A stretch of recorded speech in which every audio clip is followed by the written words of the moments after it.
आइए आज के प्रवचन में प्रवेश करते हैं।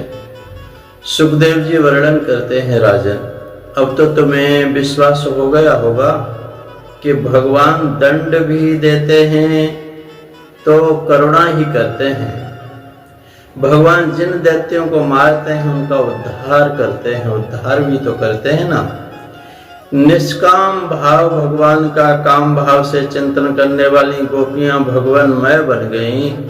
शिशुपाल क्रोध भाव से प्रभु का चिंतन करता था, फिर भी वह प्रभुमय हो गया। कंस भय से प्रभु का चिंतन करता था, वो भी प्रभुमय हो गया। भगवान के ध्यान में गोपियां काम भाव से, शिशुपाल बैर भाव द्वेष भाव से और कंस भय से तन्मय हो गया। और भय से करना है तो अटल बैर भाव हो, बैर भाव ही हो। और बैर विहीन भक्ति भाव में अगर भक्ति भाव करनी है भक्ति से, तो बैर विहीन भय स्नेह अन्य किसी भी भाव कामना से भगवान में पूर्णतः मन लगना चाहिए। भगवान की दृष्टि से इन भावों में कोई भेद नहीं है। बात इतनी सी है कि यही है कि किसी भी रीति से भगवान से तन्मयता हो जाए। भगवान के द्वारपाल जय और विजय ये तीन अवतार हुए। हिरण्याक्ष और हिरण्यकश्यप यह लोभ का अवतार था। रावण और कुंभकर्ण हुए, यह काम का अवतार था, प्रमाद अवतार था, प्रमाद का। और शिशुपाल दंत वक्त्र ये हुए आकर के, तो यह क्रोध और अभिमान का अवतार था। इनमें अभिमान ही अभिमान भरा हुआ था। नारद जी ने प्रेम से प्रहलाद जी की चरित्र कथा धर्मराज युधिष्ठिर को सुनाई, फिर भी नारद जी ने देखा तो धर्मराज के मुख पर गिलानी छाई हुई है। गिलानी कथा सुनकर के प्रसन्नता होनी चाहिए। नारद जी सोच में डूब गए कि अब भी धर्मराज उदास क्यों है। क्या कथा के कथन में कोई क्षति हो गई जो कि ये कथा से भी आनंदित नहीं हो पाए। कथा सबको आनंदित करती है भगवान की। धर्मराज ने नारद जी से पूछा, तुम्हारे मुख पर आनंद क्यों नहीं है धर्मराज, क्या चिंता है, क्या चिंता तुम्हें सता रही है। धर्मराज 5 वर्ष के प्रहलाद का ज्ञान, वैराग्य और प्रेम तो देखो। धर्मराज युधिष्ठिर कहते हैं ये बात। धन्य है प्रहलाद जी, और उसका बचपन, उसका प्रेम, जिसके कारण प्रभु स्तंभ में भी प्रकट हो गए।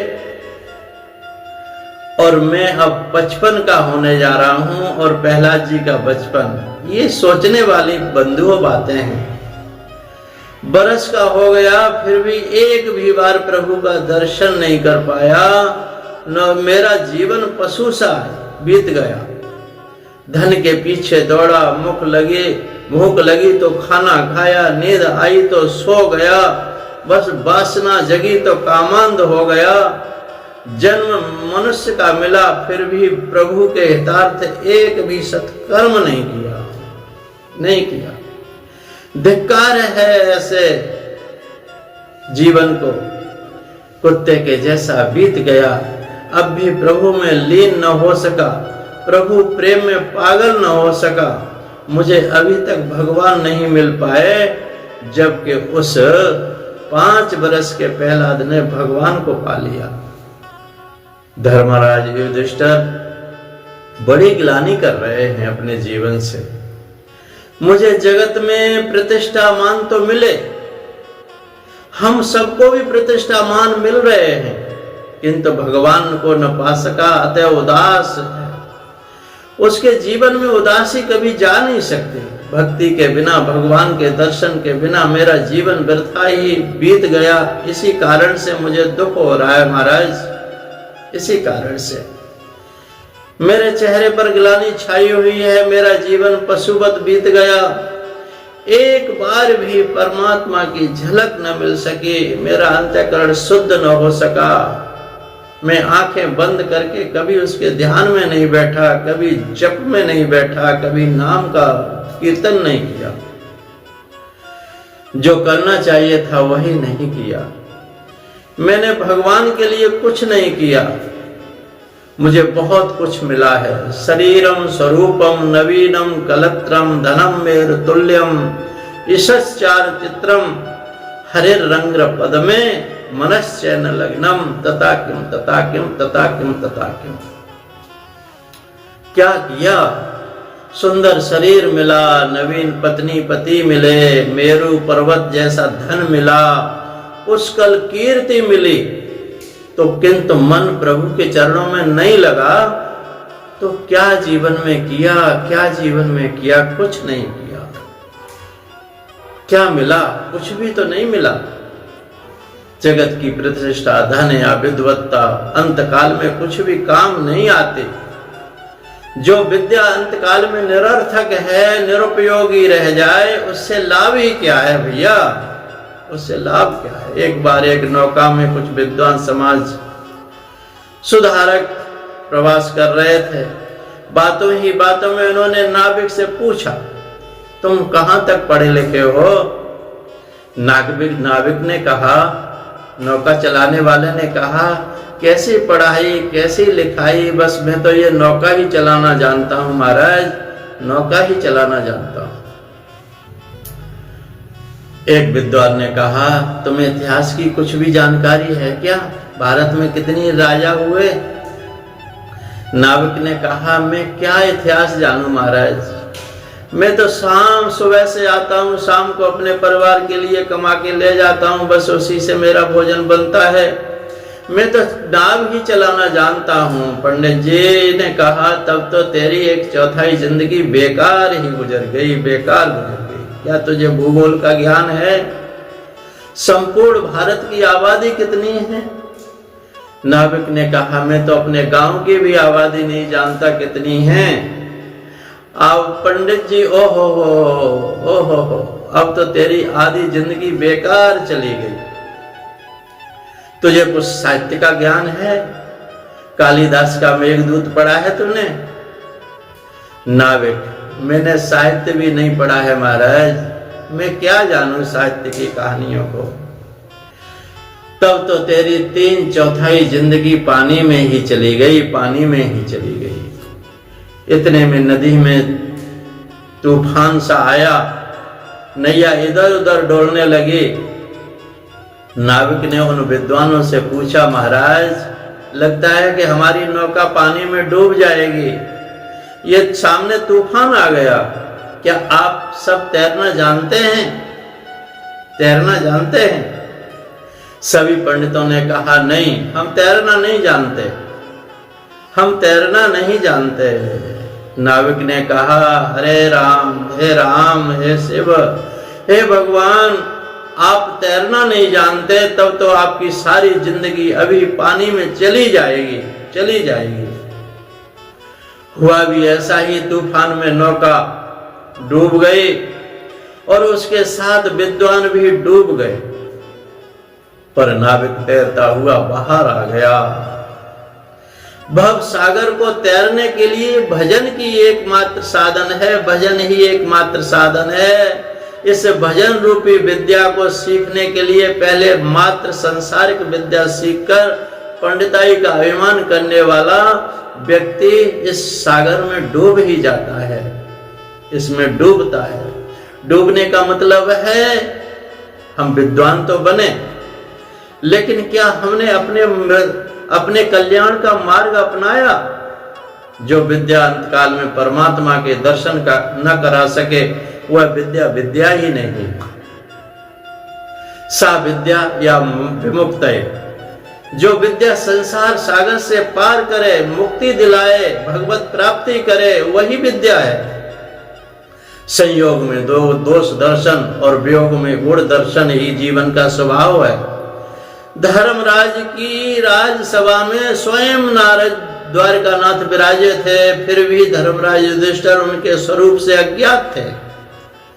ठाकुर जी अपना स्वरूप छिपाते रहते हैं, प्रभु छिपाए पड़े हैं। कृष्ण भगवान कहते हैं, मैं तो माखन चोर हूं, मैं तो ग्वाला हूं, गाय चराने वाला हूं, मैं क्या जानूं क्या होता है। किसके मन में, जिसके मन में चोरी करता हूं वही मुझे पहचान सकता है।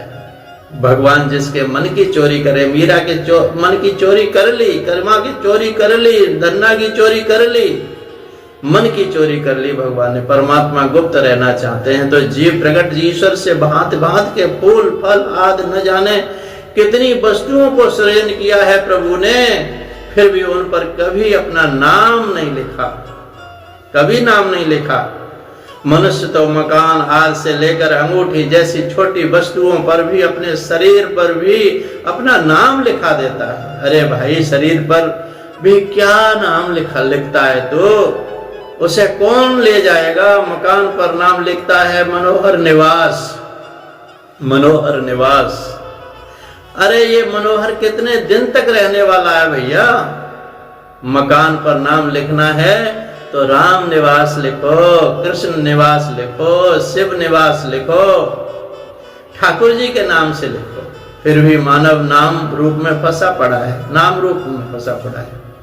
आजकल लोग सेवा भी नाम कमाने के हेतु से ही करते हैं, पुण्य लाभ के लिए नहीं करते,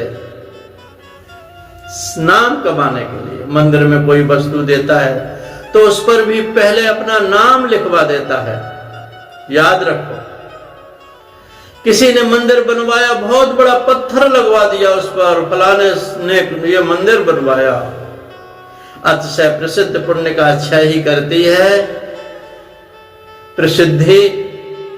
अगर तुम प्रसिद्धि पाओगे तुम्हारे पुण्य क्षय होते रहेंगे। कृष्ण पांडवों के बीच में ही रहते हैं, फिर भी उन्हें कोई पहचानता नहीं है, और वे पहचाने भी कैसे जा सकते हैं। युधिष्ठिर के राजस्व यज्ञ में भंडारे में झूठी पत्तलें उठाने जैसा काम वे करते थे, और यहाँ तो पत्तल उठाने वाले को, भंडारा जब होता है ना आश्रमों में या कहीं भी, तो पत्तल उठाने वाले को बुलाते हैं।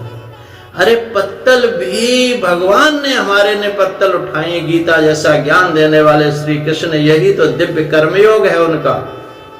उन्होंने अपनी वाणी अपने जीवन में कार्यान्वित की है। प्रभु ने धर्मराज से कहा था, महाराज अपने यज्ञ में थोड़ी सी सेवा करने का मुझे भी मौका दे दो ना, अवसर दीजिए मुझे। मैं झूठन साफ करता रहूंगा, झूठी पत्तल उठाता रहूंगा। कृष्ण जैसा काम करते थे, अतः धर्मराज ने मान लिया था कि वे मामा के पुत्र हैं, अतः वह काम करते हैं, मामा के पुत्र हैं। ईश्वर स्वयं ऐसा अनुभव ही नहीं करते कि वे ईश्वर हैं।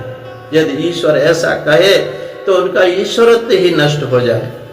धर्मराज इस बात को भूल गए थे कि स्वयं श्री कृष्ण ही उनके साथ बात कर रहे हैं, अतः वही परब्रह्म परमात्मा हैं, वही भगवान के दर्शन अभी तक नहीं हो पाए और रोज दर्शन करते हैं।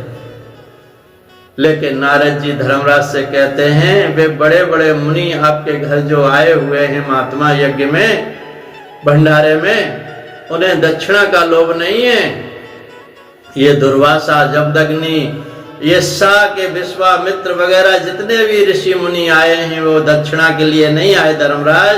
यहाँ विशाल जन समुदाय एकत्र हुआ है, अतः दुर्वासा को आशंका थी कि कहीं कुछ अधर्माचरण न हो जाए, और ऐसी आशंका के कारण वे भोजन तक नहीं करते थे। ये सब महात्मा द्वारकाधीश के दर्शन करने के लिए आए हैं।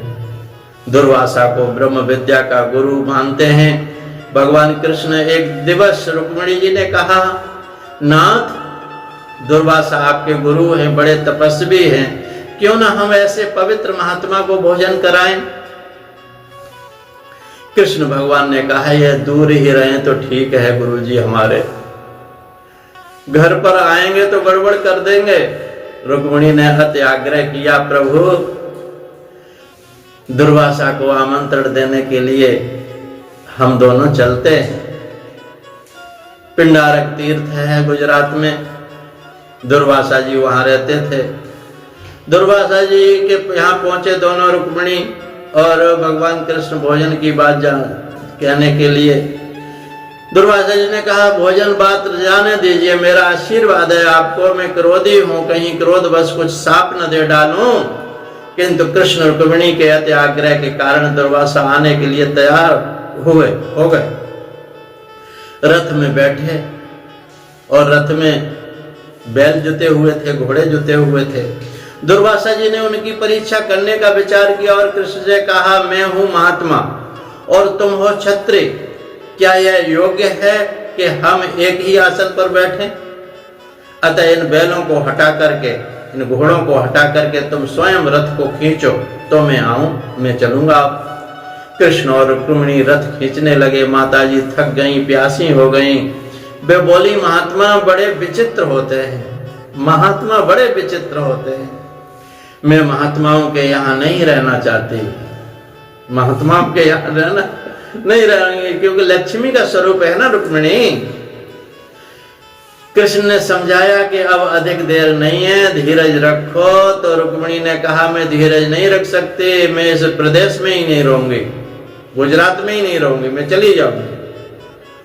कृष्ण ने, नहीं नहीं, इस प्रदेश को कभी न छोड़ना, इस गुजरात में हमेशा वास करना। और लक्ष्मी जी गुजरात में रह गई, इसलिए गुजरात भारत में सबसे धनाढ्य प्रदेश है, धनाढ्य प्रदेश। प्रभु की लीला है, दुर्वासा के हृदय में भी कृष्ण हैं। रुक्मिणी जल पीने के लिए जा ही रही थी कि दुर्वासा जी समाधि से जगे और दुर्वासा ने क्रोध से कहा, महात्मा को भोजन कराने से पहले तुम जलपान कर रहे हो, अतः मेरा शाप है कि तुम दोनों का वियोग होगा। कृष्ण ने कहा, आपका शाप सिर आंखों पर है, किंतु आप मेरे घर तो चलिए, मेरे घर चलिए प्रभु। दुर्वासा को लगा कि मैंने शाप देकर कुछ अनुचित सा कर दिया है, अतः उन्होंने कहा, मैं 12 वर्ष के पश्चात आकर तुम दोनों का फिर मेल कराऊंगा। 12 वर्ष के लिए तुम्हें वियोग सहना ही पड़ेगा। नारद जी धर्मराज से कहने लगे कि ऋषि, तुम्हारे यहाँ कुछ खाने पीने के लिए ये नहीं आए हैं यज्ञ में,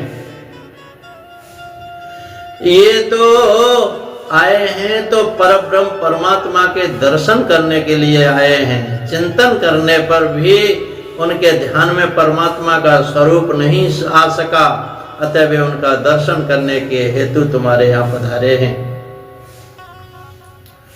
अब युधिष्ठिर देखने लगे, यहाँ परमात्मा कहाँ है, क्योंकि वो तो भगवान कृष्ण को अपने मामा का ही बेटा समझते थे, भैया समझते थे।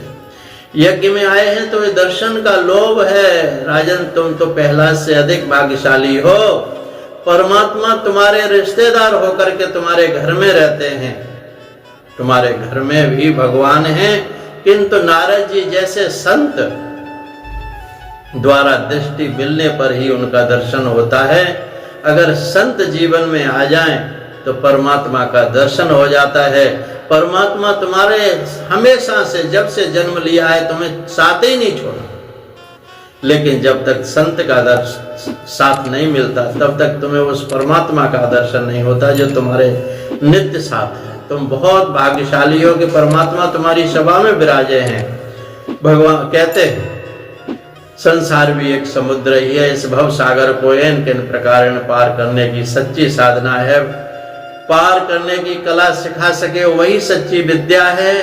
सुनते रहिए, बहुत ही प्रेरणादायक कथाएं आएंगी। इससे आगे की कथा अगले प्रवचन में सुनेंगे। और सद्गुरुदेव भगवान की जय। जय जय श्री कृष्ण, जय जय श्री राधे। सोहम सोहम सोहम।